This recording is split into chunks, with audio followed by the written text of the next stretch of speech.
Warahmatullahi wabarakatuh. Selamat siang Bapak Ibu semua. Siang. Yang pertama yang saya hormati Bapak Kepala Sekolah SDN Kebonwaris 1 Pandaan. Yang saya hormati Bapak Ibu guru sekalian. Hari ini kita akan memasuki materi budaya positif. Pada materi ini nanti akan dibagi menjadi beberapa sesi. Yang pertama ada sambutan dari Bapak Kepala Sekolah. Selanjutnya adalah materi yang akan dibawakan oleh narasumber kita yaitu Bapak Yaya. Dan yang terakhir adalah sesi tanya jawab yang bisa diikuti oleh Bapak Ibu guru sekalian. Langsung saja kita masuk pada sesi pertama yaitu sambutan oleh Bapak Kepala Sekolah SDN Kebonwaris 1 Pandaan, Bapak Muhammad Suhud.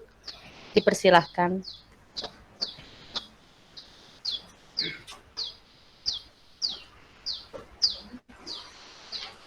Bismillahirrahmanirrahim. Assalamualaikum warahmatullahi wabarakatuh. Waalaikumsalam warahmatullahi wabarakatuh. Bapak Ibu yang sangat dihormati, ya.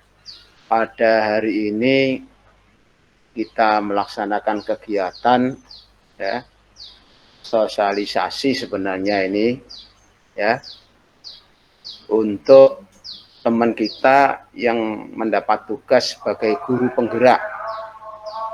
Ya, kita bersyukur, ya, atas kesempatan yang diberikan kepada teman kita atau guru kita dari SDN Kebonwaris 1 ini bisa mengikuti menjadi guru penggerak. Mudah-mudahan, ya, Pak Yaya yang sudah melaksanakan kegiatan, ya, pada guru penggerak ini nanti berdampak positif bagi guru-guru yang ada di SDN Kebonwaris 1. Yang kedua, Bapak sekalian, perlu jenengan ketahui ilmu yang diberikan nanti ini dampaknya sangat besar manfaatnya pada kita semua. Kalau dari sosialisasi yang pertama tadi masih belum menginjak pada materi, intinya semua adalah memberikan motivasi, ya, pada jenengan untuk berkarya lebih baik lagi menjadi seorang guru. Karena istilah guru penggerak ini sebenarnya baru sekarang, tapi kondisi seperti itu, ya, dulu itu sudah ada, cuma hanya ganti menteri, mungkin ganti program sehingga berubah menjadi, ya, guru penggerak namanya. Tapi yang paling penting Bapak sekalian, saya harapkan apa yang sudah disampaikan nanti atau pada awal tadi, ya, ini harus berkelanjutan. Karena semua kegiatan yang dilakukan oleh teman kita sebagai guru penggerak ini selalu ada laporannya. Ya, laporannya itu berjenjang. Ya. Bahkan besok itu yang laporan lokakarya ketiga sekalian. Lokakarya yang ketiga. Di antaranya ya laporan kegiatan seperti ini disampaikan nanti. Ya. Pada lokakarya ketiga yang nanti diwakili oleh 3 guru penggerak di Kecamatan Pandaan dari SDN Kebonwaris 1, SDN Duren Sewu 1, dan SDS Ma'arif Jogosari. Didampingi dengan kepala sekolah masing-masing dan 1 orang pengawas. Karena itu saya mohon pada jenengan semua ikut, ya, berperan aktif dan membantu. Karena ini untuk kepentingan dan kemajuan sekolahan kita. Untuk meningkatkan prestasi anak-anak kita. Harapan saya yang berikutnya Bapak sekalian, nanti jenengan jangan bosan. Kalau sudah dijadwal, ya, sudah kita tepati bersama tiap 2 minggu sekali pada hari Rabu jam 11, ya. Setengah 12, jam 12.30 karena masih kelas 6, ya, kita laksanakan seperti ini. Kalau nanti kondisi ruangannya misalnya bisa diatur lagi Pak ya, tidak harus di sini, ya monggo. Ya, bisa di kelas sebelah sana, monggo kalau sekalian. Ya. Tapi yang penting khususnya saya sebagai kepala sekolah di SDN Banwari 1, harapan saya apa yang nanti sudah disampaikan oleh Pak Yaya ini, beberapa materi ya, maupun tadi sudah siang tahapan-tahapan mulai merintis ya, kemudian menggampangkan sampai merawat ya, jenengan sebagai seorang praktisi. Dulu di SD tidak ada istilah praktisi, sekarang jenengan ya kenal sebagai seorang praktisi. Karena praktisi mempunyai keahlian, jenengan punya keahlian kan ya dalam bidang ya mengajar. Makanya bisa digolongkan sebagai orang profesional dan seorang praktisi. Ya, jadi penting bagi kita semua, bukan hanya Pak Yaya, bukan hanya saya selaku mau kepentingan atau jabatan di SD sini ya, tapi untuk jenengan. Ke depan Bapak sekalian, ya, karir ini bisa berpengaruh untuk jenengan semua. Baik itu yang teman-teman guru PNS maupun teman-teman guru P3K. Ini memiliki kesempatan untuk menjadi calon kepala sekolah. Ini saya sampaikan Pak jenengan. Karena memang peraturan pemerintah atau peraturan menteri pendidikan itu sudah turun, sudah ada. Ya. Syaratnya pertama, jenengan harus punya sertifikasi pendidik. Yang kedua adalah sertifikat guru penggerak. Karena itu sekarang dibuka kesempatan, ya, tolong kesempatan ini nanti bisa jenengan manfaatkan seperti Pak Yaya. Jenengan ikuti saja. Ya. Bahkan dalam mengikuti kegiatan itu jenengan tidak rugi. Sudah dapat ilmu, fasilitas, ada insentif. Oh, transport, ya. Ada transport, ya. Dia kegiatan lokakarya. Ini penting Bapak sekalian. Ya, sehingga tidak menutup kemungkinan teman-teman yang PNS maupun yang P3K itu bisa menduduki jabatan itu. Karena itu saya minta jenengan untuk bisa membuktikan, ya, untuk bisa mengikuti eman kesempatan ini dan jenengan manfaatkan. Kalau kami yang sudah senior, ya, yang sudah senior, insya Allah ya sudah kesempatannya terbatas Bapak sekalian. Iya, sudah terbatas. Tapi tetap itu jadi ilmu bagi kita semua, bagi yang senior-senior. Ya, bagi yang jenengan yang masih muda-muda ini saya motivasi. Ya, saya motivasi supaya memanfaatkan kegiatan menjadi guru penggerak ini untuk bisa jenengan ikuti. Karena Dinas Kabupaten Pasuruan sudah buka mulai tanggal 14. Sudah tak saya share juga formatnya ya. Share formatnya melalui K3S. Nah, ini Bapak sekalian ya, yang perlu saya sampaikan dan saya tekankan pada pembukaan ya kegiatan ya pada siang hari ini. Mudah-mudahan nanti yang disampaikan oleh Pak Yaya ini menjadi ilmu yang bermanfaat untuk kita semua.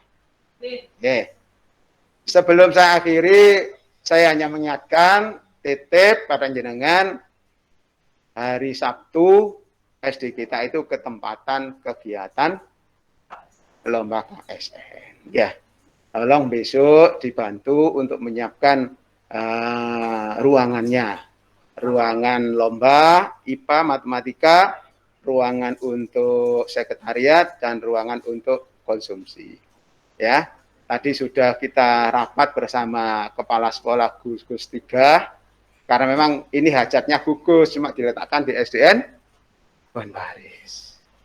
Mohon dibantu dan kerjasama dengan jenengan semua sehingga kegiatan besok hari Sabtu itu kemungkinan kalau saya bersama Pak Yaya karena ini bersamaan Pak ya bersamaan saya mengikuti lokakarya ya saya nanti mewakilkan tugas itu kepada Bapak Kepala Sekolah Imbas dan teman-teman yang ada di sini. Karena hari Sabtu itu Pak Yaya, saya, pengawas, ya ikut nanti. Ya, nanti saya sampaikan. Ya, Kiranya itu cukup dari saya sebagai sambutan untuk pembukaan. Ya, saya akhiri. Assalamualaikum warahmatullahi wabarakatuh.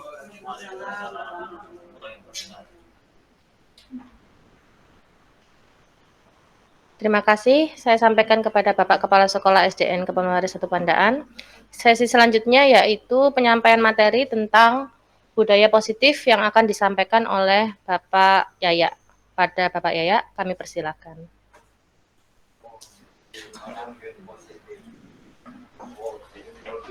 Terima kasih. Mari semangat Bapak Ibu. Nah, karena materi kita saja sudah positif, maka mindset kita juga harus selalu positif, nggih. Kecuali yang itu. Baik, bismillahirrahmanirrahim. Alhamdulillahirrahmanirrahim. Salatu wassalamu ala asrafil anbiya'i wal mursalin sayyidina Muhammadin wa ala alihi washabihi wasallam. Amma ba'du, bismillahirrahmanirrahim. Saya sedikit gugup. Baik, Bapak Ibu. Di sini saya bukan menggurui Bapak Ibu nggih, nuwun sewu. Karena di sini banyak yang lebih berpengalaman dan lebih pantas untuk berada di depan daripada saya. Namun karena ini adalah tugas saya dan memang harus saya sampaikan kepada Bapak Ibu, karena ini adalah materi atau muatan yang sangat penting untuk kita terapkan di sekolah kita. Meskipun begitu, saya yakin Bapak Ibu sebenarnya sudah pernah atau sudah melaksanakan apa yang dimaksud budaya positif ini di pembelajaran sehari-hari atau di lingkungan sekolah kita ini sehari-hari. Langsung saja Bapak Ibu, salam dan bahagia. Di sini ada Bapak pendidikan kita, foto Bapak pendidikan kita Ki Hajar Dewantoro, karena program guru penggerak ini dibesar-besarkan atas filosofi. Jadi berasal dari filosofi pemikiran Bapak Ki Hajar Dewantoro tentang pendidikan.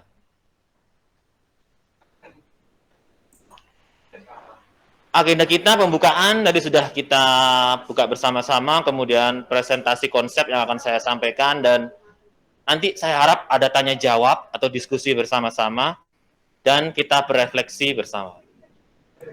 Untuk berikutnya, sebelumnya kita kesepakatan kelas dulu Bapak Ibu nggih.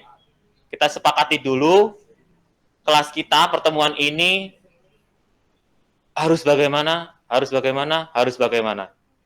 Oke, yang pertama mungkin masalah waktu, kita akhiri sampai jam berapa.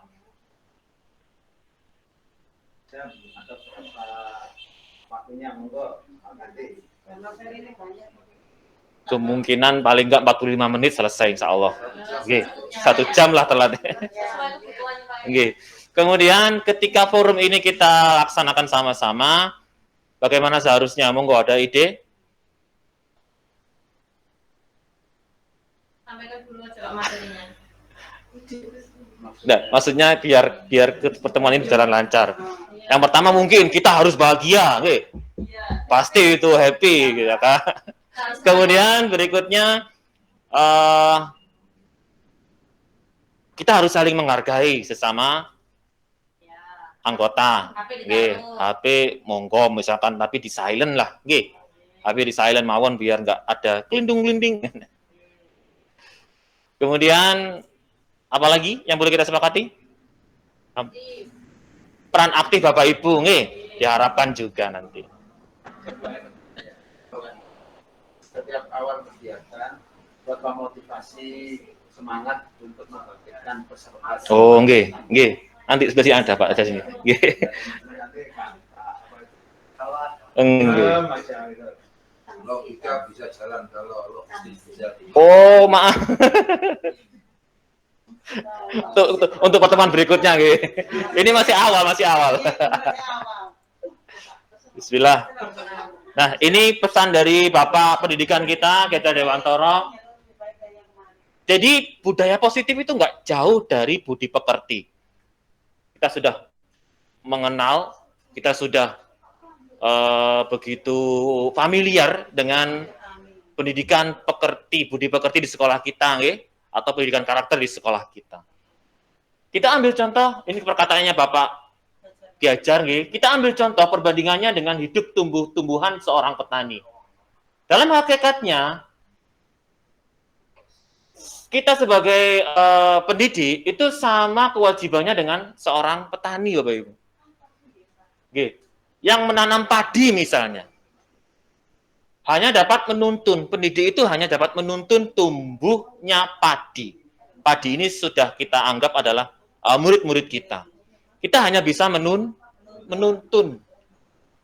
Jadi ia dapat diperbaiki, kita dapat memperbaiki kondisi tanah, ya, memelihara tanamannya, kemudian memberi pupuk dan air, membasmi ulat-ulat dan jamur-jamur yang mengganggu, dan lain sebagainya. Hanya membangun lingkungannya. Hanya menuntun kita ini. Kalau istilahnya Bapak Ki Hajar, kita ini sama halnya dengan petani atau tukang kebun. Tukang kebun ini loh ya. Dalam tanda kutip loh ya. Jadi kita kata kuncinya ada di menuntun. Kita hanya bisa menuntun, Bapak Ibu. Ini perkataan awal saja nggih, untuk sebagai pengenalan saja. Intinya di atas itu. Jadi budaya positif itu nggak jauh dari budi pekerti yang saya yakin sudah familiar di hati dan benak Bapak Ibu semua. Oke. Berikutnya kita langsung saja ke materi perubahan paradigma. Paradigma itu apa, Bapak Ibu? Paradigma itu ada yang tahu? Pola pikir, ya, mindset dan lain sebagainya. Nah, sekarang kita akan bermain kegiatan kepalan tangan. Ayo. Kegiatan ini aslinya berpasangan. Apa ada yang mencontohkan atau langsung ke sebelahnya?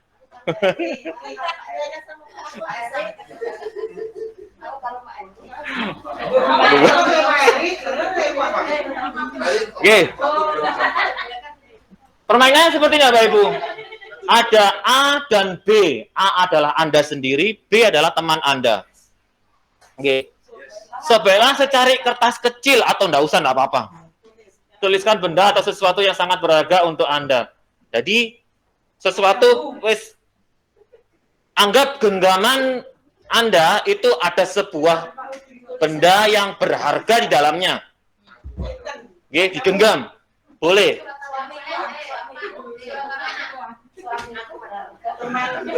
Nah, kemudian teman Anda itu berusaha untuk menarik atau mengambil benda itu atau membuka genggaman Anda. Nah, tugas Anda apakah nanti bisa mempertahankan hal itu, benda yang berharga itu, ataukah nanti bisa terbujuk. Jadi teman Anda itu ya, yang jadi teman, itu boleh membujuk, memberi uang, memberi apa. Pokoknya tujuannya agar ini membuka telapak tangannya. Ayo monggo, silakan. Ayo. Sekiranya bisa terbuka karena apa? Boleh rayuan.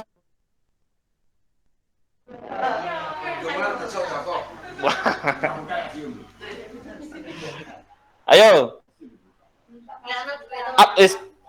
Gimana? Atau sudah kita ini ya, langsung aja ya. Apakah panjenengan mau membuka genggaman? Padahal ini kan sudah kita tentukan adalah hal yang sangat berharga bagi diri kita. Apakah Anda mau membukanya atau tetap mempertahankannya? Lihat Mas, lihat.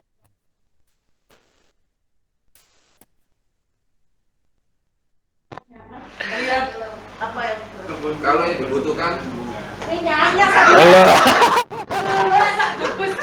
Baik, kita kembali ke.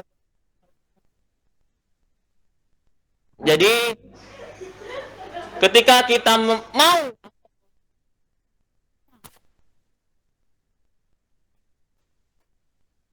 kita aslinya, meskipun ada yang merayu, ada yang membujuk, bahkan ada yang mengancam, Itu aslinya tergantung kita sendiri.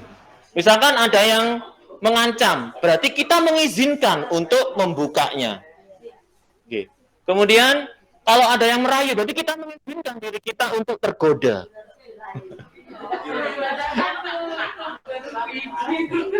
Ya, tapi dengan kondisi yang berbeda tentunya. Ada yang terpaksa, ada yang ini. Nah, itu semua motivasi untuk kita membuka tadi, itu ada. Itu yang akan kita gali sama-sama setelah ini. Baik. Sekarang Bapak Ibu, paradigma tadi tentang itu tadi, itu coba kita pelajari sama-sama ya, tentang perubahan paradigma, teori kontrol, ilusi kontrol. Yang pertama, guru dapat mengontrol murid. Yang kedua, kritik dan membuat orang merasa bersalah itu dapat menguatkan karakter. Yang ketiga, semua penguatan positif yang kita berikan kepada orang lain atau murid itu bermanfaat. Yang berikutnya, orang dewasa memiliki hak untuk memaksa. Ternyata, Bapak Ibu, ini hanyalah ilusi. Halusinasi. Ya, yang pertama, ilusi guru mengontrol murid. Ini ternyata pada dasarnya kita itu tidak dapat memaksa murid untuk berbuat sesuatu. Jika murid tidak mengizinkan atau memilih untuk tidak melakukannya atau tidak mengizinkan untuk dikontrol oleh guru, tapi dia mengizinkan untuk melakukan itu. Jadi semua dari dirinya sendiri, nggih. Jadi ketika kita mengontrol anak-anak, kamu besok harus pakai masker misalkan ya. Anak kalau menganggap guru itu mengontrol muridnya, akhirnya dia memilih untuk melakukannya. Nah, padahal sebenarnya murid itu mengizinkan dirinya untuk dikontrol oleh guru. Pada dasarnya seperti itu. Jadi, guru dapat mengontrol murid, ini disampaikan hanya sebuah ilusi. Gitu. Berikutnya, ilusi bahwa semua penguatan positif, efektif, dan bermanfaat. Nah, penguatan positif itu berupa bujukan, Bapak Ibu. Seperti tadi ada yang berusaha membujuk Bapak Ibu kalau ada yang mau membuka genggaman tangannya. Ya. Jadi, bujukan adalah bentuk-bentuk kontrol, ya, kontrol kepada orang lain. Untuk mempengaruhi murid agar melakukan sesuatu seperti yang diinginkan si guru. Ini juga sama halnya dengan guru mengontrol murid tadi, dari dirinya murid tadi itu mengizinkan dirinya untuk dibujuk, sama nggih. Kemudian ilusi bahwa kritik dan membuat orang merasa bersalah itu dapat menguatkan karakter. Oh, ini wis salah, wis gini, wis gini. Itu ternyata, Bapak Ibu, dapat membiasakan anak itu untuk merasa gagal, untuk merasa bersalah. Iya, membuat orang merasa bersalah itu loh. Iya, benar. Jadi kalau anak sudah merasa gagal, dia akan minder. Dan mungkin enggan untuk berbuat sesuatu yang baik atau untuk kemajuan dirinya sendiri. Sebenarnya guru cukup menggunakan suara halus untuk memberikan pesan-pesan negatif atau positif kepada anak-anak. Pada dasarnya seperti itu. Ilusi berikutnya bahwa orang dewasa memiliki hak untuk memaksa. Nah, ini ternyata perilaku memaksa itu tidak akan efektif untuk jangka waktu yang panjang, Bapak Ibu. Mungkin untuk waktu jangka pendek tidak masalah. Ya, tapi jangka waktu panjangnya anak ini bisa-bisa tergantung apa ya? Bergantung ya. Bisa-bisa tergantung. Terpaksa dan bergantung kepada yang memaksa. Kalau nggak dipaksa akhirnya nggak mau, misalkan seperti itu. Dan bisa juga membentuk permusuhan juga. Nah, nanti ada caranya. Insya Allah akan saya sampaikan. Mungkin ini sebagai alternatif. Nggih. Perubahan paradigma dari stimulus respon ke teori kontrol. Pertanyaannya, bisakah kita mengontrol seseorang dari tadi? Bisa nggak? Bisakah kita mengontrol? Pada dasarnya tidak bisa. Tapi murid tadi atau orang lain mengizinkan dirinya dikontrol. Oke. Nah, dari stimulus respon itu kita akan coba merubah paradigma kita menjadi teori kontrol. Kalau di stimulus respon kita mencoba mengubah orang agar berpandangan sama dengan kita. Tapi di teori kontrol kita berusaha memahami pandangan orang tentang dunia, tentang apa yang ingin kita bahas, kita angkat gitu. Kemudian perilaku buruk dilihat sebagai suatu kesalahan. Ternyata semua perilaku itu memiliki tujuan, ada tujuannya. Kemudian orang lain bisa mengontrol saya, atau kita bisa mengontrol orang lain. Tapi di teori kontrol, hanya Anda yang bisa mengontrol diri Anda sendiri. Kemudian, saya bisa mengontrol orang lain. Kebalikannya tadi ya. Pada dasarnya di teori kontrol, Anda tidak bisa mengontrol orang lain. Kemudian, pemaksaan ada pada saat bujukan gagal. Setelah kita bujuk, anak itu gagal, kita kemudian memaksa. Di teori kontrol, kolaborasi dan konsensus dapat menciptakan pilihan-pilihan baru. Jadi kita berkolaborasi dengan, misalkan dengan murid. Kita cari pilihan-pilihan yang lain, selain memaksa tadi. Kemudian model berpikir menang kalah. Kalau di stimulus respon, ada yang menang, ada yang kalah. Tapi kalau di teori kontrol, kita model berpikirnya adalah sama-sama menang. Satu-satu. Sama-sama menang, sama-sama menguntungkan.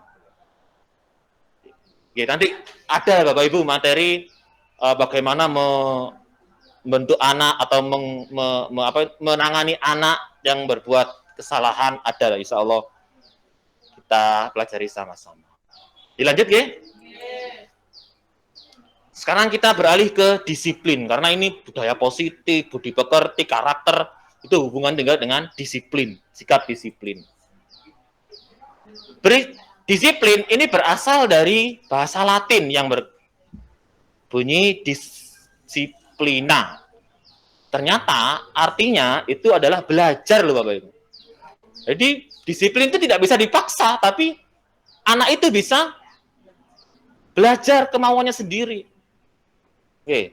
Kemudian makna asal dari kata ini berkonotasi dengan disiplin diri dari murid-murid Sokrates dan juga Plato. Ini dari bahasa di Yunani sana, Ibu ya.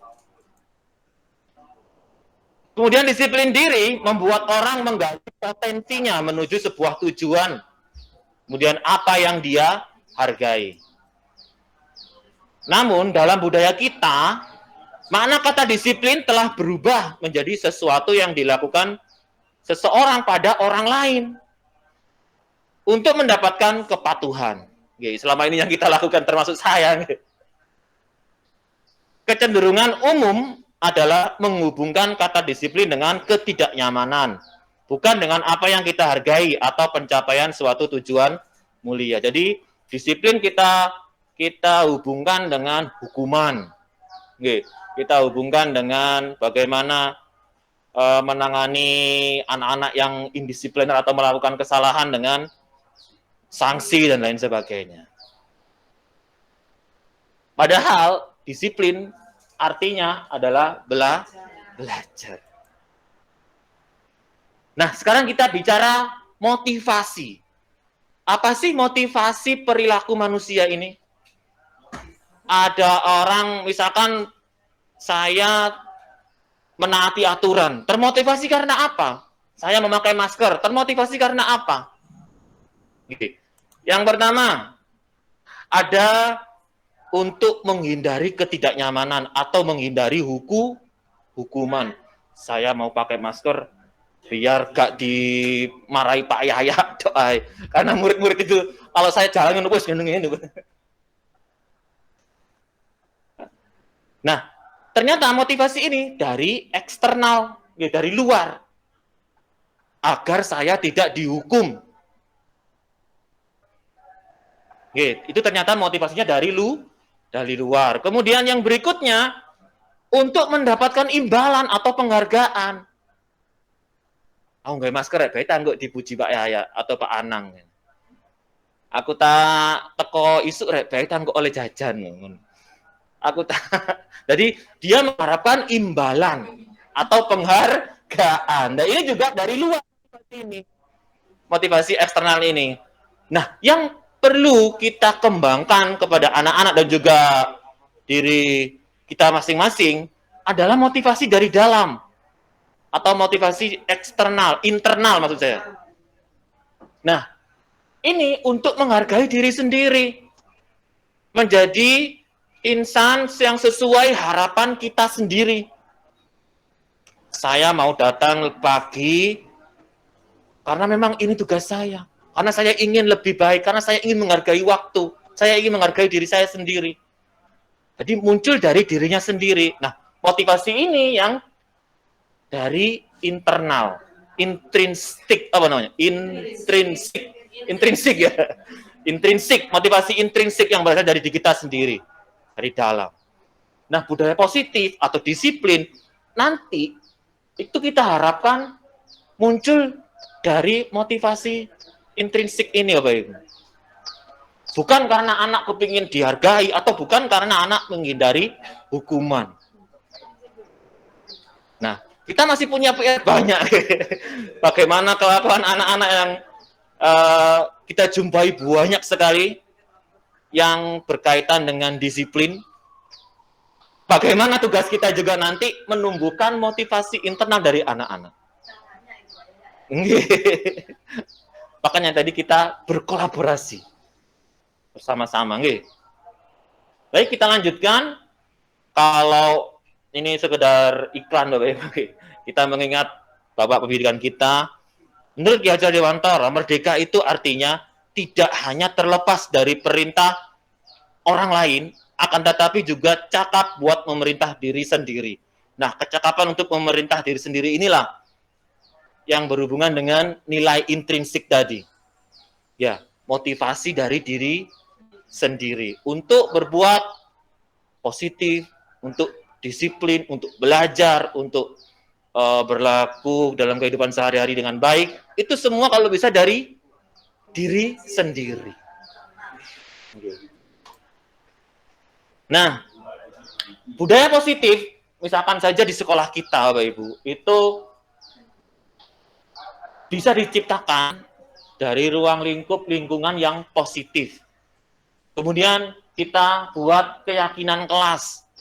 Keyakinan kelas yang di dalamnya memuat peraturan kelas. Ini hubungannya dengan materi selanjutnya, yaitu keyakinan kelas. Ada keyakinan kelas, hukuman, dan penghargaan. Apa sih keyakinan kelas itu? Mengapa kok tidak peraturan saja? Mengapa harus keyakinan kelas?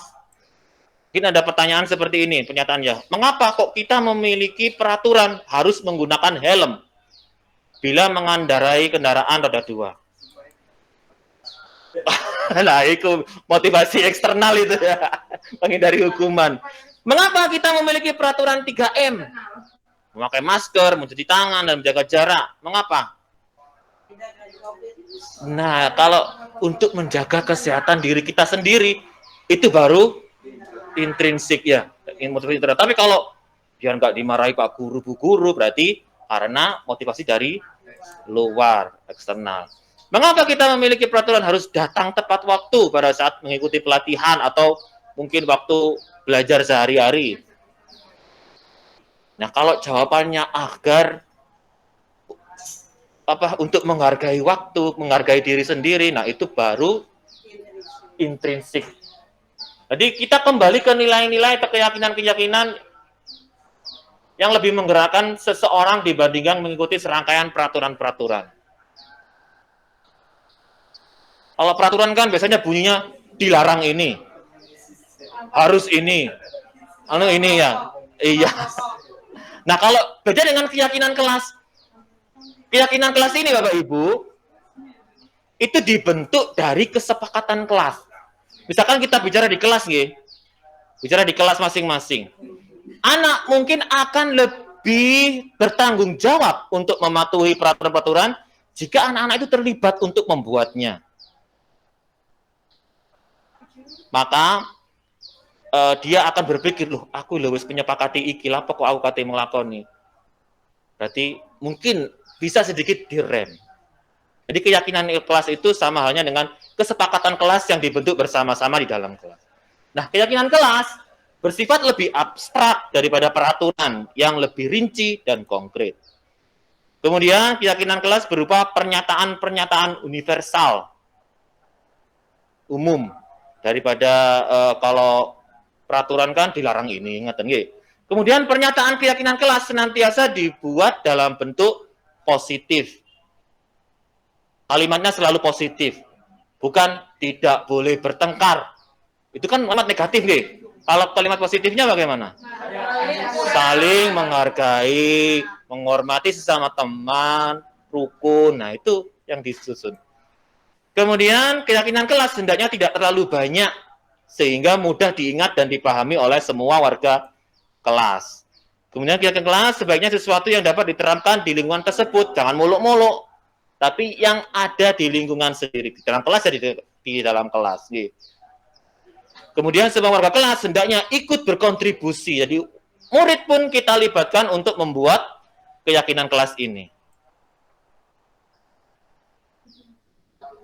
Nah, kita seluruh anggota di kelas, dari guru dan juga murid, itu bersedia untuk selalu meninjau apakah kesepakatan ini masih berlaku, ataukah sudah kadaluarsa, sawis gak usah kira iki wis apa sudah gak zamane, misalkan begitu kita ganti dengan yang baru.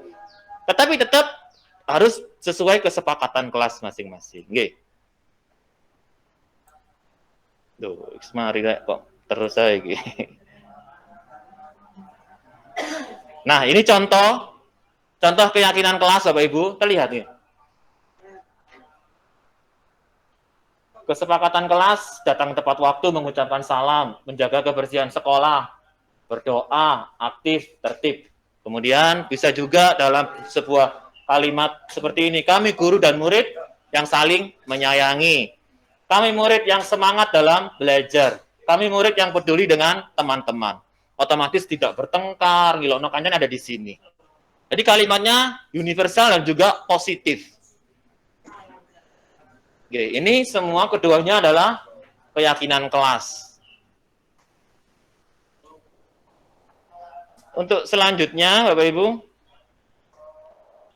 bentar. Kita bermain, bermain kata-kata, tebak kata. Apakah ini termasuk keyakinan kelasnya? Keyakinan kelasnya ini apa? Atau nilai kebajikannya apa? Misalkan selalu kembalikan buku ke tempatnya. Enggak, bisa jadi kamu betul.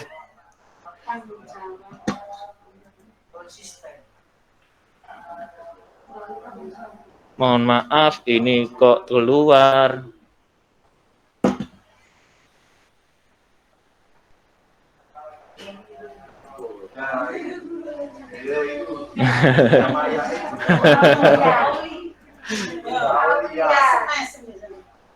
Dari SMK. Ya, untuk selalu kembalikan buku ke tempatnya itu termasuk tanggung jawab. Kemudian dilarang mengganggu orang lain. Menghormati orang lain dan juga diri sendiri. Kemudian hadir di sekolah. Itu termasuk menghormati dan komitmen pada dirinya sendiri dan tujuannya. Dilarang melakukan kekerasan, berarti ini berhubungan dengan keselamatan dan juga menghormati orang lain. Dilarang menggunakan narkoba, ini juga tentang kesehatan. Bergantian atau menunggu giliran, ini menghormati orang lain dan juga melatih kesabaran. Atau gunakan masker, ini kesehatan dan keselamatan. Jangan berlari juga keselamatan dan keamanan. Jadi keyakinan kelas itu hubungannya dengan nilai-nilai kebaikan atau kebajikan yang ada di dalamnya. Kalau peraturan berisi lebih rinci, misalkan langsung to the point, misalkan jangan berlari yang ini.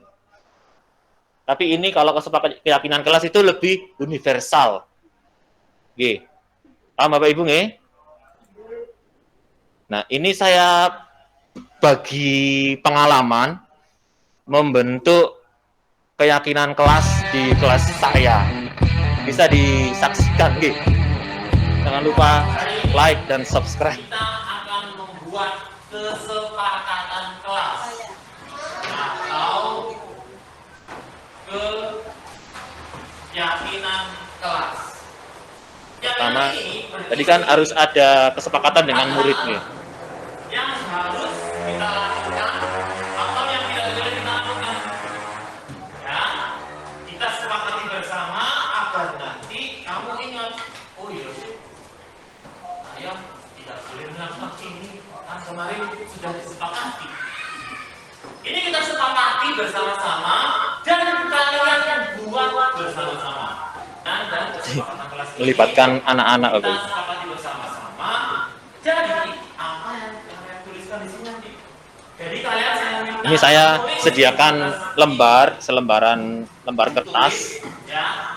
Kemudian saya jadikan kecil, potongan kecil. Kemudian saya bagikan ke anak-anak. Jadi anak-anak menulis di kelas atau di sekolah ini. Saya bagikan ke anak-anak.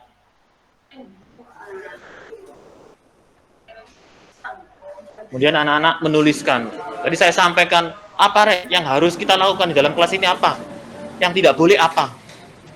Saya persilakan anak-anak menulis sesuai apa yang mereka ingin tulis tentang peraturan atau kesepakatan kelas ini. Sudah ditulis semua? Kalau sudah, sekarang yang kamu tulis tadi, kan sudah saya tampil apa itu namanya bubble tape. Nah, itu kamu tempel di bangku paling depan semuanya. Jadi ada banyak teknik Bapak Ibu, langsung dituliskan, disepakati, itu ada ditulis di papan tulis, kemudian sepakat anak-anak, sepakat, tuliskan lagi gitu. Tapi ini saya buat anak-anak biar bergerak, saya tempel di depan biar anak-anak membaca sendiri tulisannya anak-anak temannya. Dibaca, semuanya membaca dulu, punyanya anggotanya dulu dibaca, ya anggota ini mau saya kasih waktu ututan dibaca sekarang. Semuanya harus membaca.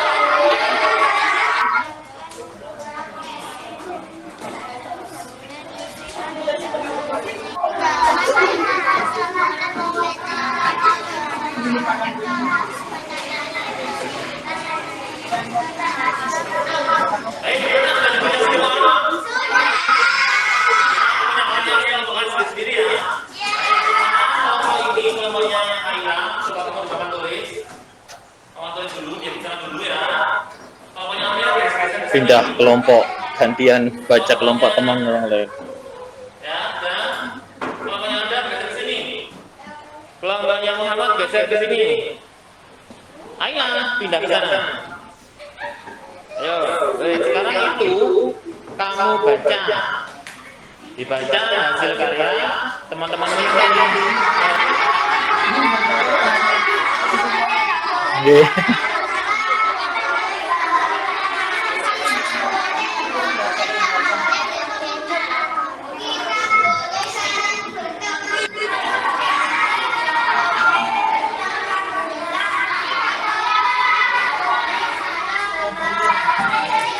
Pasti bahasanya anak-anak, nanti kita globalkan sendiri.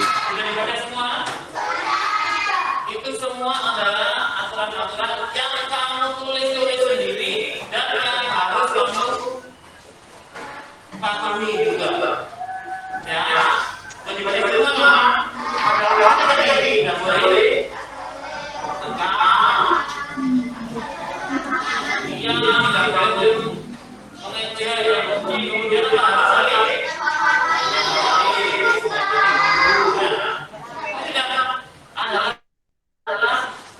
kesepakatan kelas kita. Ya. Jadi harus kita tahu. Ini kamu sendiri yang membuat.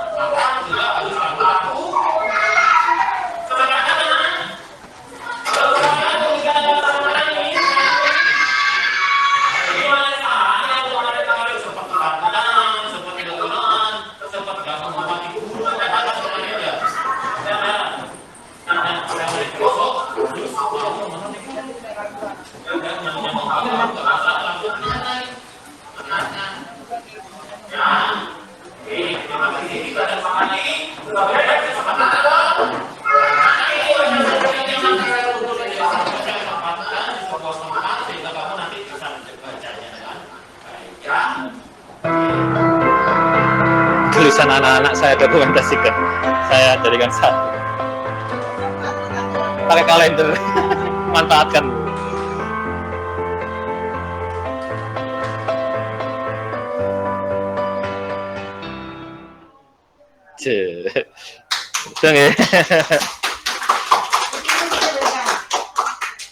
Nah, dari kesepakatan tadi, kemudian tadi kan masih tulisan anak-anak, nggih.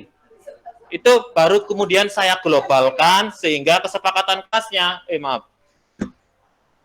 sehingga keyakinan kelasnya berbunyi, setiap anggota kelas perlu belajar dan mengerjakan tugas. Setiap anggota kelas perlu untuk selalu senang dan gembira. Setiap anggota kelas perlu menjaga kebersihan dan kesehatan.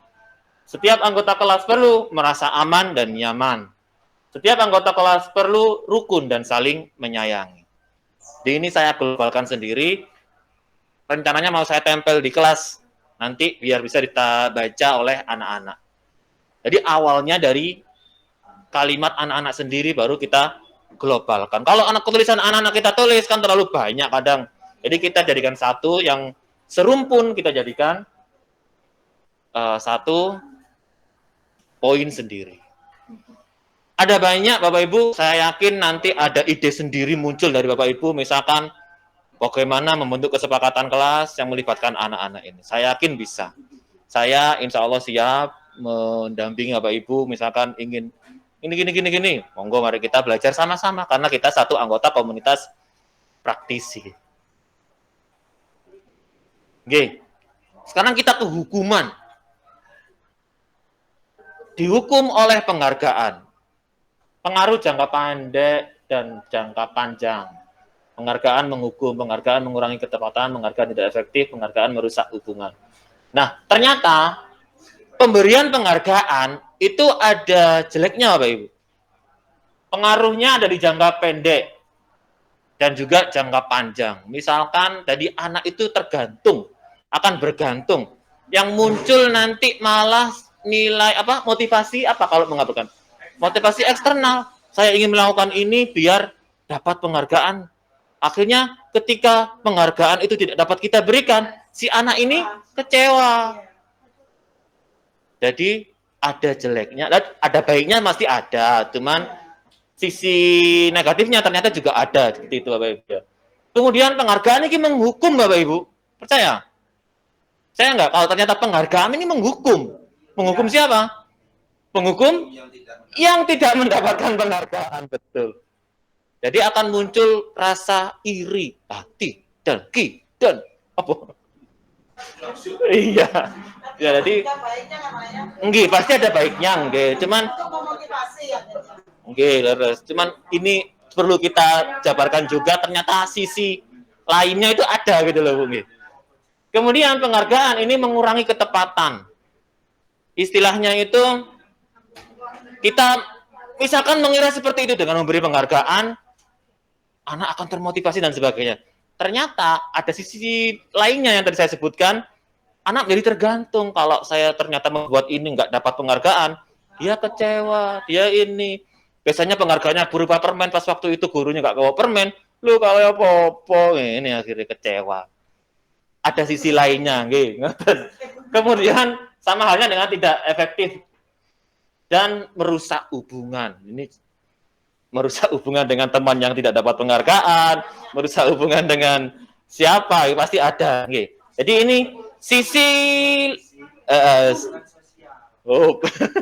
sisi lain dari pemberian penghargaan. Ternyata pemberian penghargaan itu juga berupa hukuman. Sekarang kita bicara hukuman dan konsekuensi. Hukuman itu sesuatu yang menyakitkan dan harus terjadi. Sedangkan konsekuensi ini sesuatu yang harus terjadi. Hukuman itu membuat anak sakit. Sedangkan konsekuensi itu membuat anak tidak nyaman dalam jangka waktu pendek.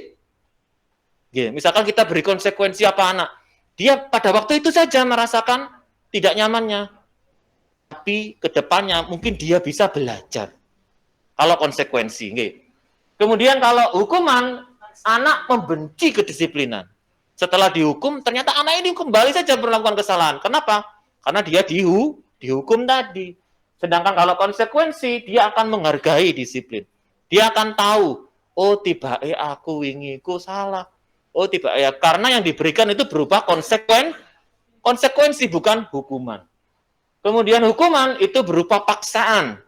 Kalau konsekuensi ini menstimulus. Menstimulus itu apa? Pancingan Mbak Iri ya? Mancing ya, menstimulus dan sehingga anak-anak memberikan tanggapan. Kemudian hukuman itu mendorong anak menyakiti diri sendiri. Sedangkan konsekuensi itu mendorong anak agar mudah menyesuaikan diri. Hukuman konsep diri yang buruk, sedangkan konsekuensi konsep diri yang baik. Hukuman itu anak belajar untuk akhirnya menyembunyikan kesalahan.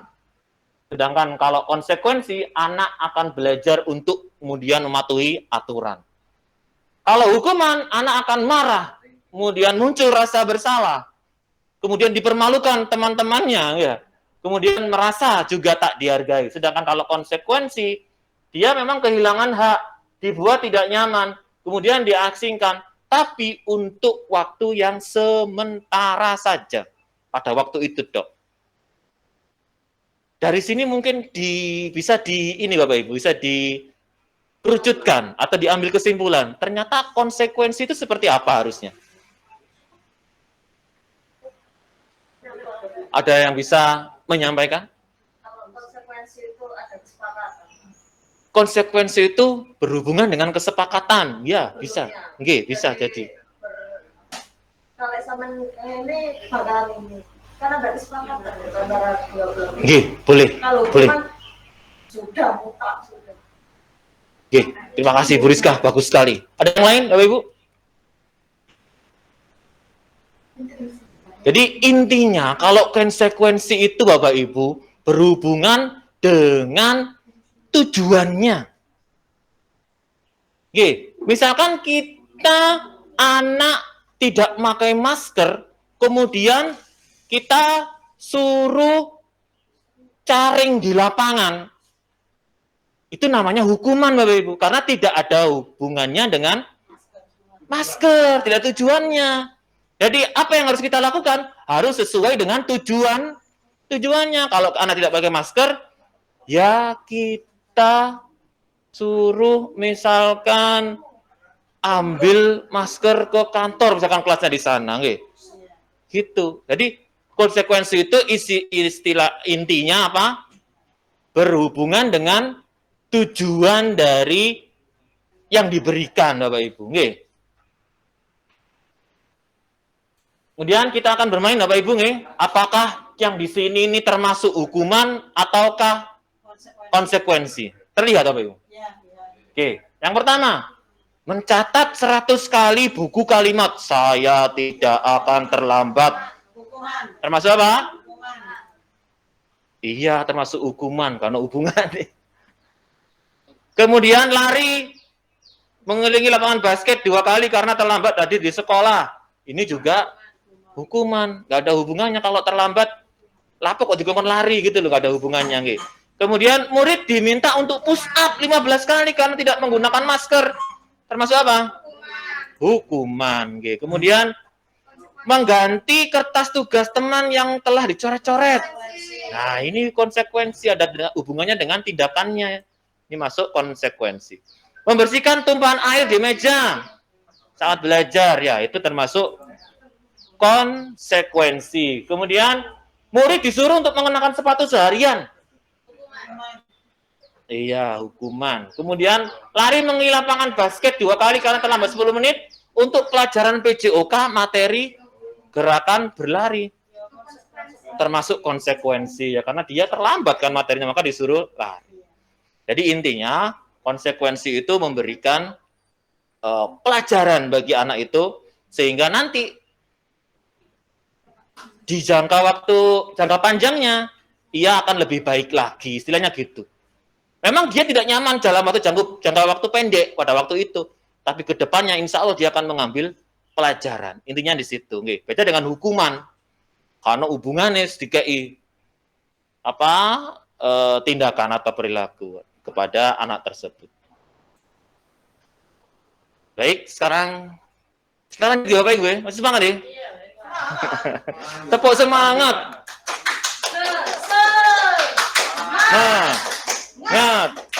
Semangat. Ya, alhamdulillahirobbilalamin. Seneng. Baik, ternyata Bapak Ibu termotivasi untuk melakukan sesuatu itu karena kita punya kebutuhan dasar. Apa sih kebutuhan dasar manusia itu? Nah, ini bahasa Inggris sih. Ada belonging, power, freedom, fun, and survival. Artinya, jadi kalau power itu berarti kekuatan, kekuasaan. Dia ingin diakui kekuatannya, kekuasaannya. Freedom berarti kebebasan. Kebutuhan manusia itu ingin bebas, wis pasti. Kemudian kesenangan. Manusia itu pasti ingin butuh kesenangan, butuh senang, butuh suka. Berarti dia ingin pilihan gitu nih. Kemudian survival itu hubungannya dengan kenyamanan, keamanan. Saya butuh aman, saya butuh bertahan hidup. Bertahan hidup, kalau survival kan akhirnya bertahan hidup pastinya. Dan belonging ini kebutuhan cinta dan kasih sayang. Artinya ingin diterima. Kebutuhan untuk diterima di lingkungannya. Nggih. Nah, kita bedah satu persatu Bapak Ibu. Kebutuhan bertahan hidup. Kebutuhan bertahan hidup itu intinya adalah kebutuhan akan perasaan aman. Nyaman dan aman. Oke. Ya, salah satunya tidak dibully. Kemudian kebutuhan cinta dan kasih sayang. Ini kebutuhan untuk diterima di lingkungannya. Ya. Intinya ingin disukai dan diterima oleh lingkungannya. Ya, setiap orang pasti seperti itu, ingin diterima di mosok kamu kita punya keinginan. Aku wis ini wis gak melok wong-wong. Pasti kita ingin ya punya kebutuhan untuk diterima dan disukai oleh orang lain di sekitar kita, di lingkungan kita. Kemudian kebutuhan penguasaan atau pengakuan atas kemampuan kita. Ini hubungannya dengan kebutuhan yang ingin dihargai atau dianggap berharga. Jadi kita ingin dianggap berharga, kita ingin diakui keberadaan kita. Dan selanjutnya adalah kebebasan, kebutuhan akan pilihan. Jadi anak-anak itu atau kita sendiri pasti menginginkan pilihan-pilihan. Ada yang sukanya itu, ya aku miliki. Berarti ingin alternatif, ingin sesuatu yang berbeda dengan kebebasan, ya. Kemudian kebutuhan kesenangan, kebutuhan untuk merasa senang. Setiap orang pasti seperti itu. Jadi kebutuhan untuk mencari kesenangan dengan bermain dan tertawa. Setiap orang, setiap anak manusia pasti ingin atau butuh akan rasa kesenangan ini. Ya, salah satunya refreshing. Ya, ini kebutuhan dasar kita. Kita akan bermain gitu Bapak Ibu. Apakah ini kebutuhannya apa ini kira-kira dari kalimat ini? Oke? Terbaca? Ibu guru bilang, aku tidak boleh bersenandung sewaktu mengerjakan tugas. Katanya, kelas harus tenang. Tidak ada suara, padahal kan aku suka senang atau senang bernyanyi. Ini kira-kira kebutuhan apa? Kesenangan. Masuk. Senang. Ibu guru tidak menyapa hari ini.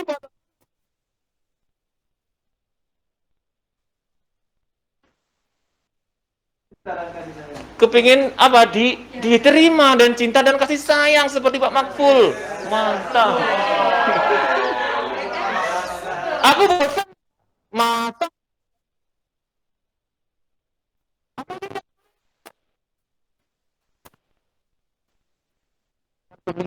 Kepilihan ingin milih ini milih itu ya. Aku sebel, gambarku tidak rapi. Malah ibu guru nunjukin ke teman-temanku di depan kelas. Kebutuhan apa? Bertahan hidup, dia ingin merasa aman. Dia tidak ingin, kan malu kan kalau ditunjukkan, oh gambar.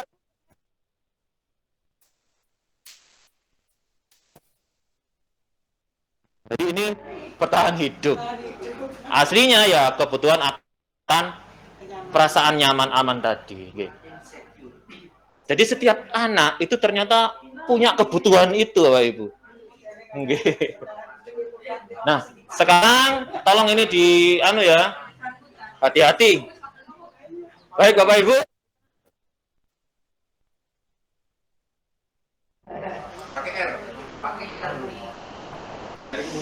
Nah, Bapak Ibu, ternyata setiap kita selama ini itu ada di 5 posisi. Yang mana? Pertama, penghukum, apakah pembuat anak merasa bersalah? Kemudian apakah kita sebagai teman? Apakah kita sebagai pemantau? Ataukah kita sebagai manajer? Kalau kita, misalkan guru berbuat apa? Menghardik, menunjuk-nunjuk, menyakiti. Kemudian muncul kalimat, kalau rasakan kamu nanti. Jadi ancaman. Kemudian hasilnya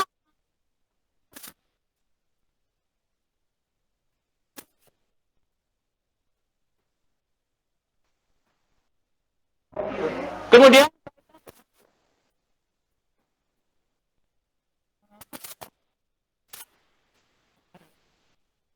di luar dunia. Jadi diambil. Iya, akhirnya jadi seperti itu nantinya. Kemudian murid berkata, biarkan saja. Nanti pasti marah-marah lagi. Ini mana-mana lagi. Langsung kita bisa melihat.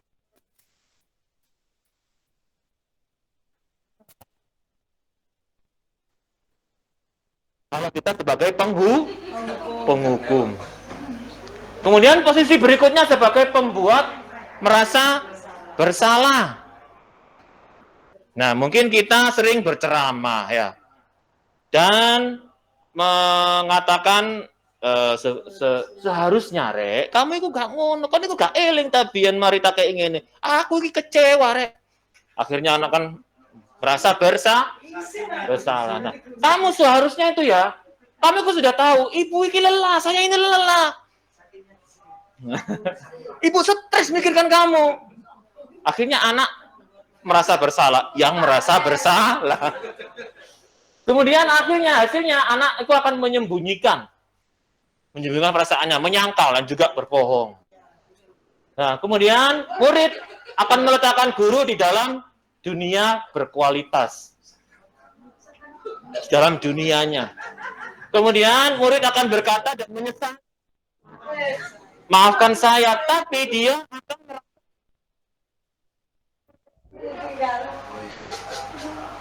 akan merasa merendah diri. Dia akan rendah diri, Bapak Ibu. Berbeda dengan teman ya. Jadi ini semakin ke sana semakin baik. Nanti kita akan ada di mana posisinya. Itu pilihan ada di Anda sendiri, di kita sendiri. Kalau teman akan membuatkan alasan-alasan untuk muridnya. Kemudian berkata, ayolah lakukan demi saya, demi ibu, demi bapak. Masa kamu tidak mau tidak mau membuat saya senang atau bagaimana? Bukankah ibu pernah bilang, ibu pernah membantu kamu sebagai teman? Nah, hasilnya anak bisa bergantung kepada kita kalau kita sebagai teman. Jadi misalkan jadi gini Bapak Ibu, aku lek diseneni gak gelem lek ambek guruku, aku kepengin diseneni guruku tok. Akhirnya tergantung kalau kita sebagai teman. Misalkan ada anak berbuat salah ya, kalau di sekolah kita kan nggak ada BK gitu. Kan kalau itu biasanya aku nang guruku ae lek diseneni. Kalau diseneni ada kan seperti itu Bu ya. Ada diseneni guru iki gak gelem. Diseneni guru iki gak ngereken. Diseneni guru iki rada wedi. Ada seperti itu pasti ada. Karena apa? Posisi guru itu sebagai teman, Bapak Ibu. Akhirnya dia ketergantungan sama guru itu. Kemudian murid akan meletakkan guru di sebagai orang yang sangat penting. Dia adalah guruku, temanku. Kalau aku temanmu, aku kudu nanggung iku. Saya pikir Bapak Ibu teman saya. Jadi dianggap teman akhirnya. Jadi dampak pada murid, dia akan lemah, tidak mandiri, dan tergantung kepada guru tadi. Lebih baik lagi kita posisinya insya Allah menjadi pemantau. Ya. Guru akan menghitung dan mengukur. Yang pertama yang ditanyakan ketika anak berbuat salah, apa peraturannya? Ayo, apa kesepakatannya kemarin? Ini nggak langsung menghukum, tapi dikembalikan ke kesepakatan awal. Murid akan menyesuaikan diri akhirnya. Dan ia akan merasa diawasi. Ya, namanya pemantau, kayak CCTV kan, kamera pemantau. Kita akan merasa diawasi, jadi murid akan merasa diawasi. Kemudian murid akan meletakkan guru itu di dunia yang berkualitas. Ini saya masih kurang ya, tapi istilahnya di dunianya lah. Di dunia yang masih berkualitas. Murid akan berkata, berapa banyak bintang yang saya harus peroleh.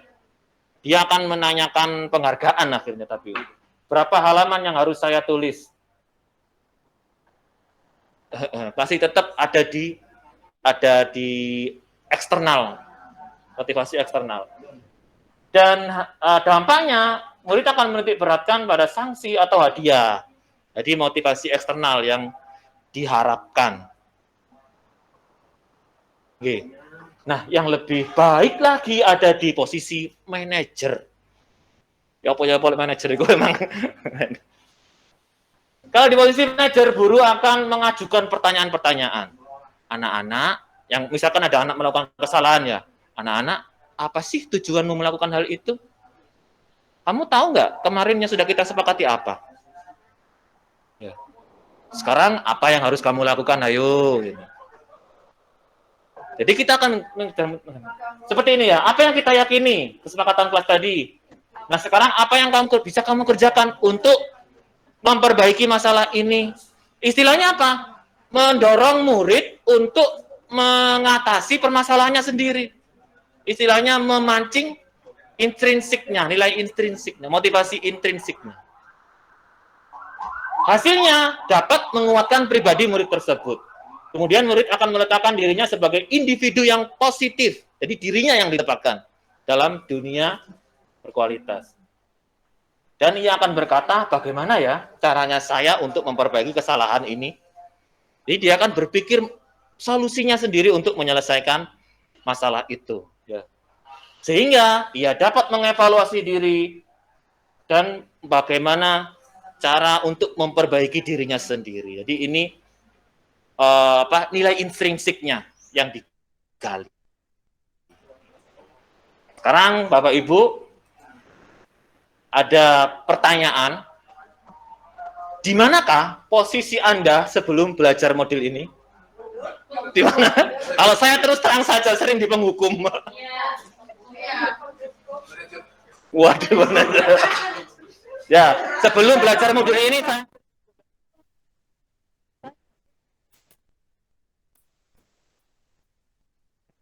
saya salah. Akhirnya seperti itu. Kemudian bagaimana perasaan Anda saat itu? Ya, mungkin ketika memberi hukuman jelas emosi. Terus kita tersulut emosi. Nah, sekarang setelah mempelajari modul ini, di mana posisi Anda? Seharusnya manajer. Harusnya di manajer. Yang terpenting apa? Untuk membentuk nilai intrinsik tadi, untuk memancing nilai intrinsik tadi dari anak-anak. Bagaimana perasaan Anda saat ini? Bagaimana?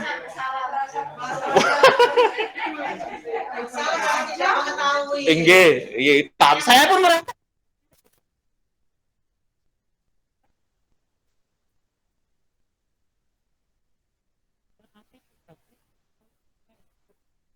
langsung saja manajer. Bismillah. Saya juga akan ke situ insya Allah. Karena masih belajar juga sama Bapak Ibu. Karena emosi itu kadang labil. Bismillah. Oke. Baik. Sekarang kita berlatih nada suara Bapak Ibu. Apa? Ya bukan begitu. Jadi sebuah pesan itu akan tersampai kepada orang lain. Itu ternyata Bapak Ibu ya. Kata-kata itu hanya 10%. Kalimatnya itu loh ya. Kemudian nada suaranya itu 35%. Kita menyampaikannya dengan wah atau mungkin lebih halus atau mungkin lebih lembut. Dan nonverbal atau bahasa tubuh itu ternyata lebih dominan agar pesan tadi terserima dengan baik ke lawan bicara atau ke murid-murid kita aja langsung. Kalimatnya itu hanya 10%. Nada suara itu lebih tinggi lagi dan yang paling apa itu namanya? Itu adalah bahasa tubuhnya atau nonverbalnya. Yuk kita berlatih nada suara.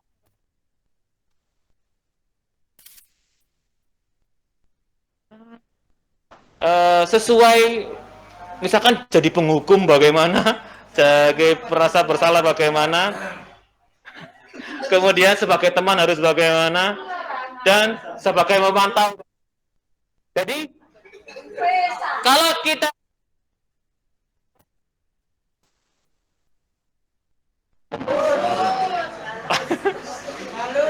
latihan ya.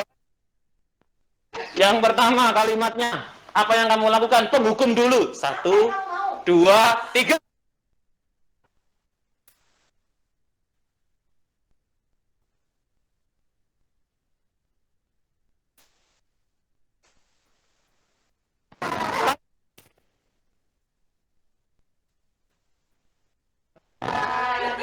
Kalimatnya ini, tapi tetap kalau tadi kalau penghukum kan agak rendah, karena gitu maksudnya nggih. Kemudian sebagai teman. Apa? Pemantau atau apa yang kamu lakukan? Apa yang kamu mau? Oke, berikutnya. Jadi tinggi, rendah gitu loh, nggih. Sip, ayo 1, 2, 3. Ayo semuanya Bapak Ibu, nggih. Penghukum dulu.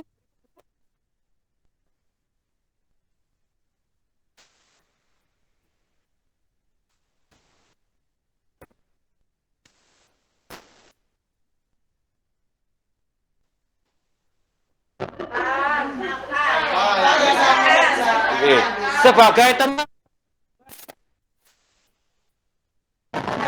sebagai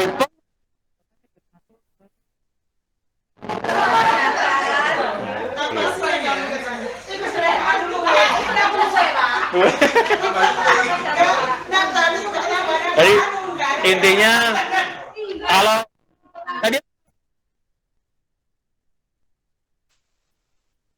kasar akhirnya nggak nyampe, kalau sedang halus itu lebih dapat diterima, mengena. Iya. Baik Bapak Ibu, sekarang kita bagaimana mengeksekusi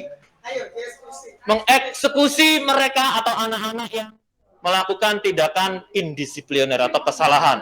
Bagaimana? Dengan cara yang memunculkan nilai intrinsik tadi dari motivasi internal tadi. Dengan apa kira-kira? Yaitu dengan restitusi, Bapak Ibu. Apa itu? Restitusi adalah kondisi bagi murid untuk memperbaiki kesalahan mereka sendiri. Jadi mereka yang berusaha memperbaikinya. Sehingga mereka bisa kembali pada kelompok mereka dengan karakter yang lebih kuat. Guru sekali lagi hanya menuntun mereka agar tadi anak-anak ia memperbaiki kesalahan mereka sendiri. Mereka yang berperan untuk melakukan kesalahan sendiri aslinya. Bagaimana?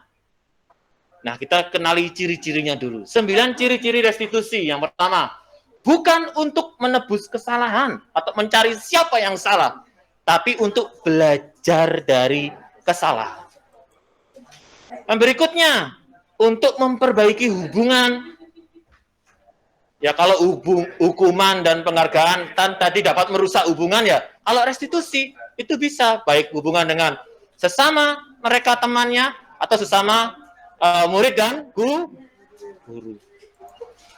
Yang berikutnya Bapak Ibu, ini adalah tawaran.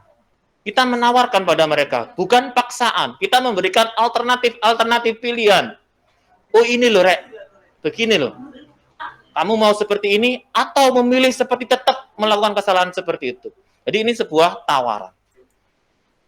Yang keempat, restitusi itu dapat menuntun untuk melihat ke dalam diri. Memancing dirinya untuk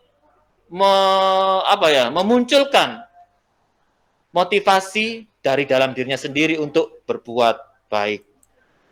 Yang berikutnya, restitusi itu mencari kebutuhan dasar. Jadi sebenarnya anak-anak melakukan kesalahan itu kebutuhannya apa sih? Contoh ya, anak bermain sepak bola yang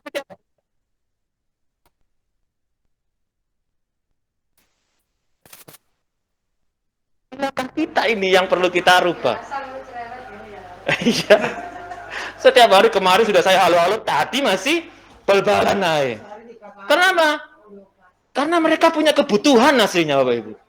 Yang belum tersalurkan. Butuh bal-balan. Apa yang butuh bal-balan? Kesenangan. Ya, butuh kesenangan. Jadi bagaimana? Jadi kita punya tantangan nanti bagaimana mewujudkan kesenangan dalam belajar. Sehingga anak-anak itu gak bal-balan, cek seneng kayak belajar gitu loh.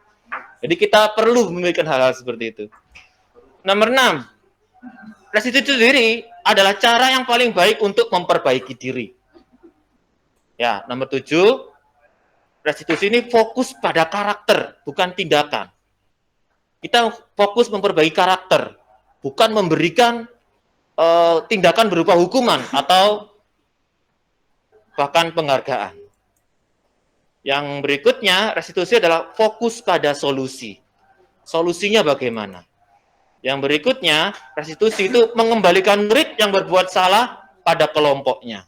Jadi anak kalau sudah merasa bersalah itu kadang kan terkucilkan atau merasa gak dikancani konconi. Nah, dengan restitusi ini, kita menolong mereka untuk kembali diterima di kelompoknya.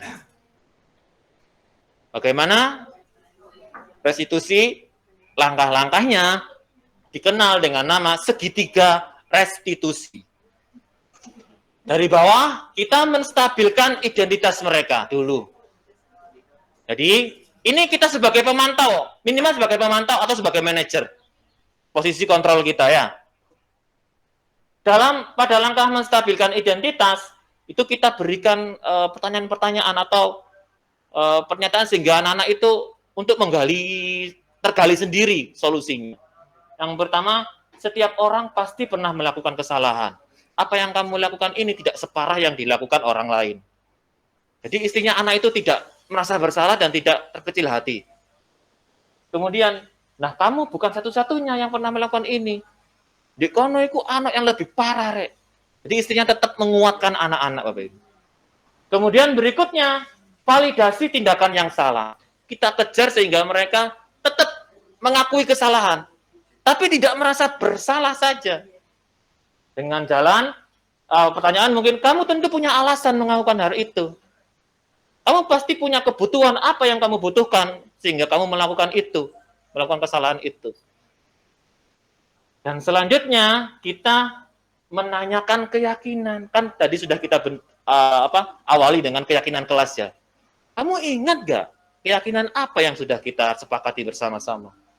Nilai-nilai apa yang sudah kita sepakati? Sebenarnya nanti kamu ingin jadi orang seperti apa sih? Sehingga nanti dia akan muncul sendiri keinginannya untuk meminta maaf, untuk memperbaiki apa yang harus dilakukan. Jadi, langkah untuk mengatasi anak seperti ini itu dinamakan segitiga restitusi, Bapak Ibu. Nggih.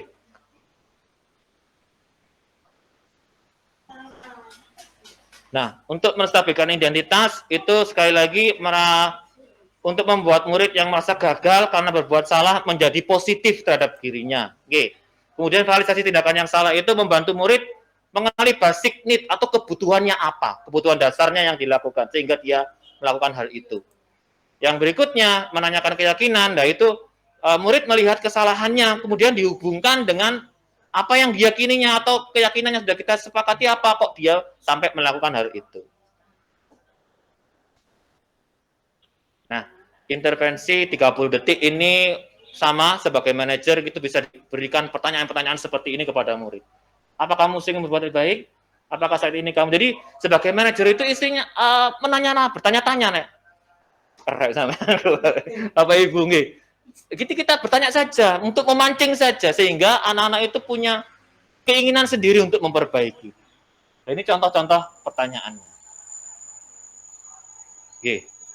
Kemudian Bapak Ibu, ini saya punya praktek segitiga restitusi yang saya praktekkan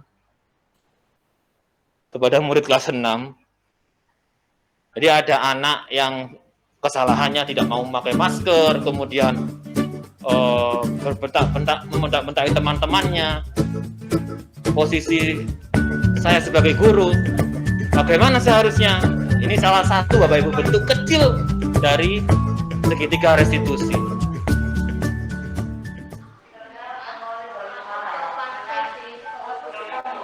Iya. Kita bermain, ada anak itu tiba-tiba melepas masker.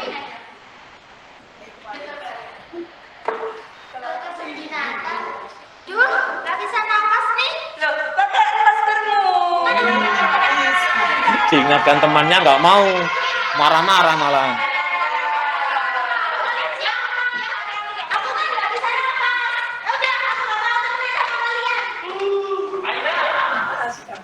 Siapa kira?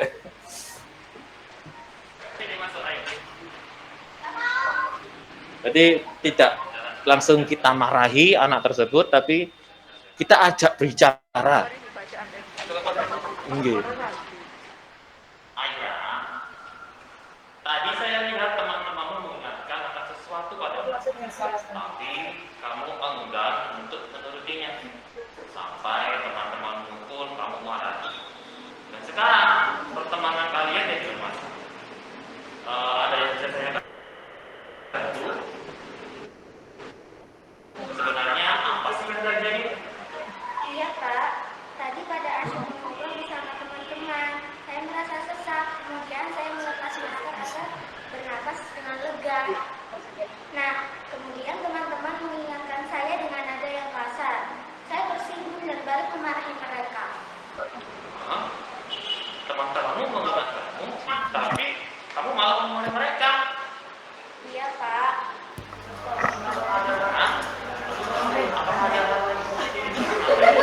Jadi ini sekedar bertanya-tanya Bapak Ibu. Kita tanyai mereka, apa sih maumu? Apa sih kenapa kok melakukan hal itu?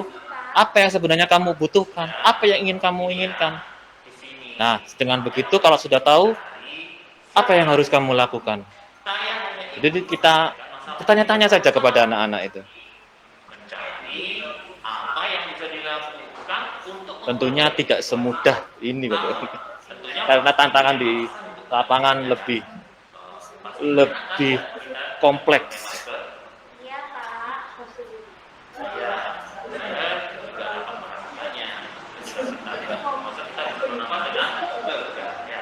Tetapi yang kamu lakukan itu selain menentukan dirimu sendiri juga dapat menentukan orang lain. Sehingga sekarang kamu dalam masalah dengan teman-teman, kamu juga tahu kan bahwa corona itu masih ada. Iya Pak. Baik, Aira, sekarang mari kita bicara tentang keyakinan kelas dan kesepakatan di sekolah kita yang akan kita bersama-sama. Ini dikembalikan ke kesepakatan kelasnya, Bapak Ibu. Kamu masih ingat nggak keyakinan kelas itu dan mana yang belum bisa kamu tunjukkan? Harus selalu memakai masker. Kalau hubungannya dengan sesama teman harus bagaimana? Kesalahan teman harus selalu menghormati dan tidak boleh bertengkar. Kamu ingat betul ya keyakinan kelas kita tersebut, ya. Nah sekarang kita kembali teman-teman yang melihat kamu. Apakah ketika melepas masker kamu merasa aman dari corona? Kemudian ketika kamu mulai temanmu, apakah kamu telah menghormati teman-temanmu dan agar tidak bertengkar? Tidak, Pak. Tapi saya yakin kamu melakukan itu memang karena ingin bernapas dengan lega, ya, dan membalas perlakuan rasa dari teman-teman. Tapi menurut saya bernapas lega itu memang penting bagi kita. Tapi apa coba yang lebih penting dari itu? Terhindar dari virus corona. Nah, itu dia. Sekarang ke depannya apa yang akan kamu lakukan untuk memperbaiki hubunganmu dengan teman-teman? Saya akan meminta maaf, Pak, dan mencoba untuk berteman lagi dengan baik bersama Pak. Bagus. Mari ya, kita selalu mengindahkan keyakinan kelas kita. Saya senang mendengar kamu akan memperbaiki perilakumu kembali.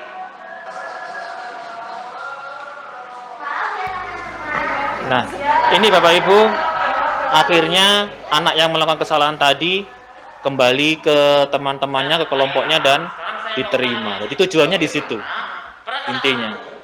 Setelah tadi saya dan kamu juga teman-teman melakukan. Jadi intinya segitiga restitusi itu bukan memberikan hukuman, bukan memberikan apa ya, tapi malah memancing anak-anak bagaimana memunculkan motivasinya sendiri.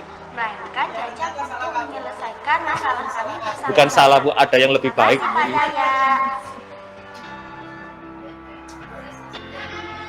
Saya pun akhirnya dengan setelah mengetahui ini Bapak Ibu, kalau dulu insya Allah jenengan sudah tahu rekaman saya kepada anak-anak itu, bahkan saya dicap guru killer itu ada anak-anak yang bilang saya seperti itu.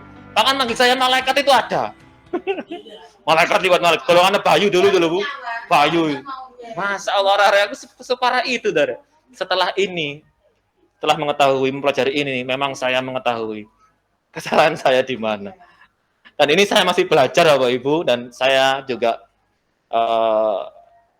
apa istilahnya? Mari bersama-sama untuk belajar bagaimana merubah paradigma, kemudian merubah posisi kita, dan juga menerapkan segitiga restitusi ini. Demikian Bapak Ibu, apa yang dapat saya sampaikan. Panjang sekali nggih. Saya yakin Bapak Ibu merasa bosan dan mohon maaf. Mungkin ada yang ingin disampaikan atau didiskusikan, monggo Bapak Ibu. Monggo. Terima kasih ilmunya Maya. Mudah-mudahan saya bisa merubah mindset tersebut menjadi lebih baik. Amin Bapak Ibu, kita sama-sama Bu. Kita sekali di sini sebagai komunitas praktisi, kita sama-sama bagaimana memberikan pelayanan pendidikan kepada anak ini yang lebih baik. Monggo, ada yang mungkin ingin disampaikan, monggo. Bapak Ibu, istri saya ini raise hand, boleh nggak ngomong? Boleh Pak.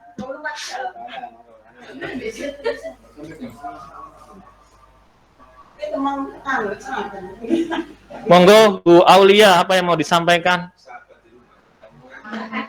Boleh buka masker ya. Monggo. Assalamualaikum warahmatullahi wabarakatuh. Waalaikumsalam warahmatullahi wabarakatuh. Terima kasih atas kesempatan yang diberikan. Saya mohon maaf juga bergabung di forum ini karena saya tadi minta izin. Ingin tahu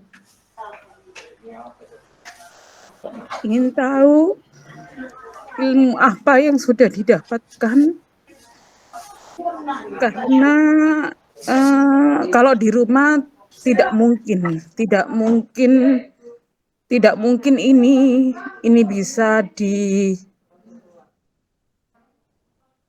ditularkan nggih. Matur suwun sangat kesempatannya, dan mungkin kesempatan ini juga tidak akan terulang lagi karena kita punya keluarga besar sendiri-sendiri. SDN Kebonwaris 1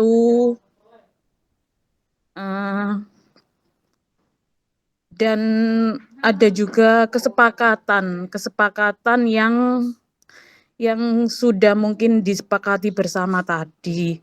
Di kesempatan ini saya tadi mendengar ada tentang stimulasi respon dan teori kontrol. Di situ menyebutkan bahwa stimulasi respon itu di nomor kedua itu perilaku buruk dilihat sebagai suatu kesalahan. Teori kontrolnya, semua perilaku memiliki tujuan. Apakah suara saya ini masih terdengar? Masih. Oke. Yang saya tanyakan dari 2 kalimat itu saya bisa simpulkan di sini bahwa murid itu melakukan kesalahan tidak apa-apa, karena nanti itu akan mencapai suatu tujuan. Tapi saya sendiri sebagai guru itu selalu merasa lebih senang kalau murid saya tidak ada yang salah, sampai menghalalkan segala cara supaya apa yang saya terangkan itu semua anak-anak tidak ada kesalahan. Saya minta tolong berikan tanggapan Pak Yaya, ini bagaimana ya cara kita sebagai guru ini memberikan perlakuan yang sama antara anak yang tidak pernah salah, artinya itu pintar, dan anak yang tidak bisa, artinya banyak kesalahan. Saya sebagai guru itu selalulah condongnya ke anak-anak yang kesalahannya hanya sedikit itu. Tolong mungkin ilmu yang telah Pak Yaya dapatkan ditularkan kepada kita semuanya di sini, bagaimana caranya kalau di situasi seperti itu. Terima kasih. Assalamualaikum warahmatullahi wabarakatuh. Waalaikumsalam warahmatullahi wabarakatuh. Terima kasih atas pertanyaannya, Bu Aulia. Dari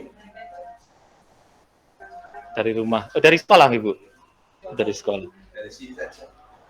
Baik, Bu Aulia, atau mungkin ini juga permasalahan yang kita alami sehari-hari. Setiap guru pasti menginginkan anak-anak itu selalu baik-baik saja. Pasti seperti itu. Oke, pasti seperti itu. Namun, anak itu hanya anak. Anak tetap anak. Pasti ada yang melakukan kesalahan, itu ada. Dari teori kontrol tadi, kita ketahui setiap kesalahan atau setiap anak melakukan sesuatu, baik itu yang baik atau yang buruk, atau sesuatu yang salah, itu memiliki tujuan. Ada tujuannya. Mereka memiliki tujuan. Termasuk anak itu memiliki kebutuhan. Mereka butuh apa? Sehingga melakukan hal itu. Nah, hal semacam itu sekali lagi wajar, sering kita temui dan kita alami bersama di kelas kita. Intinya bukan karena kita tidak ingin menerima hal itu, tapi itu adalah tantangan yang harus kita terima memang. Jadi dari teori kontrol kita ketahui bahwa anak itu memiliki tujuan dan juga kebutuhan. Mereka butuh ini, tidak tersalurkan, akhirnya melakukan itu. Nah, kita tujuannya memberikan restitusi itu untuk memperkecil kesalahan di masa yang akan datang. Nggak masalah, Bu Aulia, tantangan itu ada di masa ini. Masalah itu ada di sini. Tapi, ke depannya, kita bisa mengurangilah sedikit demi sedikit kesalahan anak-anak tersebut yang terus berbuat kesalahan. Itu tantangan bagi kita sebagai pendidik itu, dan di mana-mana pasti seperti itu.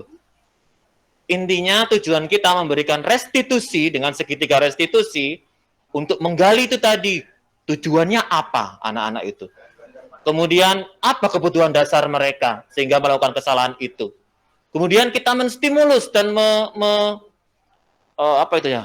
memunculkan nilai intrinsik atau motivasi dalam dirinya sendiri sehingga mereka mengaku salah dan mau memperbaiki kesalahannya itu di masa yang akan datang. Jadi menurut saya sekali lagi itu adalah hal yang menjadi tantangan kita dan patut kita terima sebagai guru. Tujuan kita untuk melakukan segitiga restitusi sekali lagi untuk meminimalisir atau minimal mengurangi di masa yang akan datang. Kalau kita beri hukuman seperti yang ada di materi tadi, ya kalau kita beri hukuman, anak akan berbuat kesalahan lagi.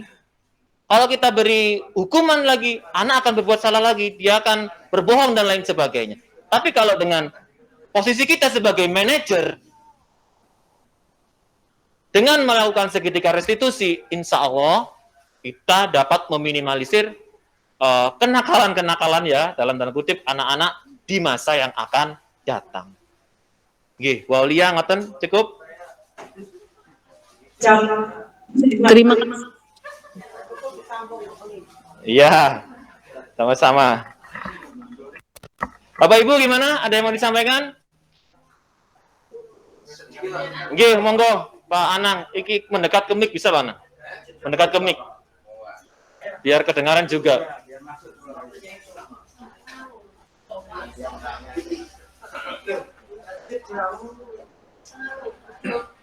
Ya begini. Yes.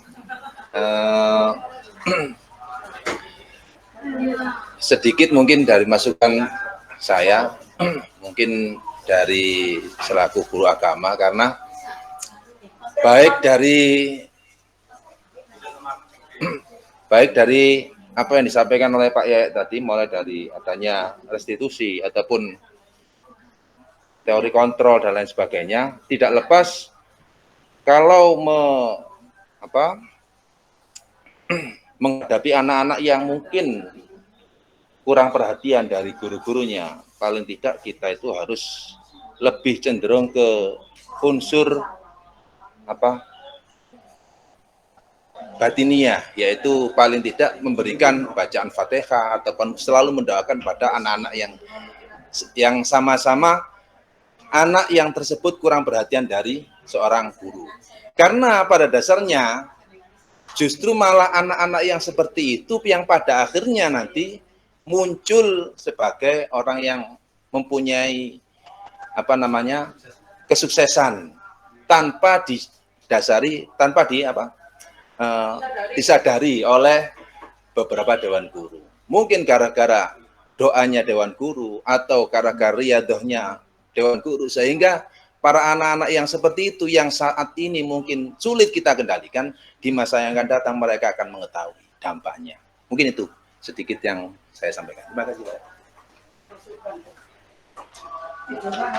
Ya, terima kasih Bapak Anang selaku guru agama masukannya. Jadi memang dari sisi eksternal kita juga harus bekerja di sisi internal. Internal ini kita berhubungan dengan batin, dengan istilahnya ya, sikap religi kita. Maka hablum minallah dan hablum minannas istilahnya Pak Anang kita berusaha di kehidupan nyata sebagai pekerja atau sebagai tenaga pendidik, dan juga kita iringi dengan doa untuk anak-anak kita. Monggo. Terima kasih. Untuk masukan ya Pak ya. Hari ini Bapak Yaya sudah menyampaikan materi dengan sangat baik. Materinya sudah sangat baik ya. Banyak ilmu-ilmu baru yang kita dapat dari materi hari ini. Cuman saya di sini termasuk orang yang susah untuk mengait-ngaitkan antara satu materi dengan lainnya. Nah, ini mungkin masukan untuk Pak Yaya untuk selanjutnya ya kalau ada presentasi lagi. Saya masih kurang memahami ini penataannya aja Pak, mind map-nya. Jadi mungkin kalau Pak Yaya mengadakan seperti ini lagi, saat pertama kali presentasi itu ada mind map kita apa saja yang kita bahas, terus hubungannya apa. Jadinya intinya tuh apa? nggak ke sana ke sini terus ke sana ke sini balik lagi main gitu loh Pak intinya. Main map di awalnya aja. Jadi kayak untuk mengantisipasi untuk orang-orang seperti saya yang susah memahami, jadi paham. Oh nanti kita alurnya seperti ini, memahami ini. Jadi belajarnya seperti ini gitu. Ya, terima kasih Pak ya. Kita langsung ke sesi terakhir yaitu penutup. Alhamdulillah hari ini berjalan dengan sangat lancar. Bapak Ibu semua juga mengikuti materi dengan sangat baik. Pemateri juga menyampaikannya dengan sangat baik. Sesi penutup akan dipimpin oleh Bapak Anang. Oke, kepada Bapak Anang dipersilakan, monggo Pak.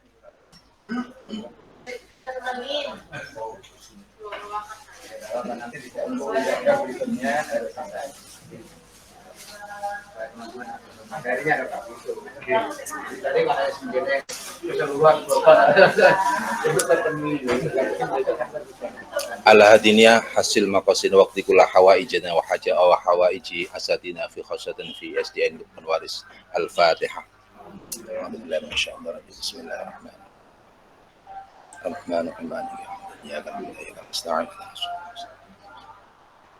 أعوذ بالله من الشيطان الرجيم بسم الله الرحمن الرحيم الحمد لله رب العالمين حمدا شاكرا حمدا ناعما حمدا يوافي نعمك مزيدا يا ربنا لك الحمد كما ينبغي لجلالك الكريم وعظيم سلطانك اللهم صل وسلم على سيدنا محمد وعلى سيدنا محمد اللهم صل صلاة النور انوار واسل الاسرار وترياك الاغيار ومفتاح باب اليسار سيدنا مولانا محمد المختار وآل الاوضار وعسل الاخيار عادني وانضالي اللهم صل محمد الفاتح لما اغلق والخاتم لما سبق ناصر الحق بالحق والهادي الى صراطك المستقيم حق قدر ومقدار العظيم اللهم يسر كل معسر يسر لنا امورنا امور الدنيا والدين وحسن مقاصدنا واقض كل حاجة من حوائج الدنيا والآخرة ربنا ظلمنا أنفسنا وإن لم تغفر لنا وترحمنا لنكونن من الخاسرين ربنا هب لنا من عبدك ربنا هب لنا من الصالحين وعبادك الصالحين ربنا آتنا في الدنيا حسنة وفي الآخرة حسنة وقنا عذاب النار وصلى الله على سيدنا محمد والحمد لله رب العالمين. فاتحة.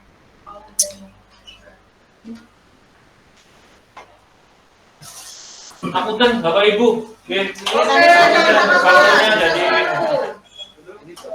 Pak Aman besok besok anu ta, istiqosanya ada nama.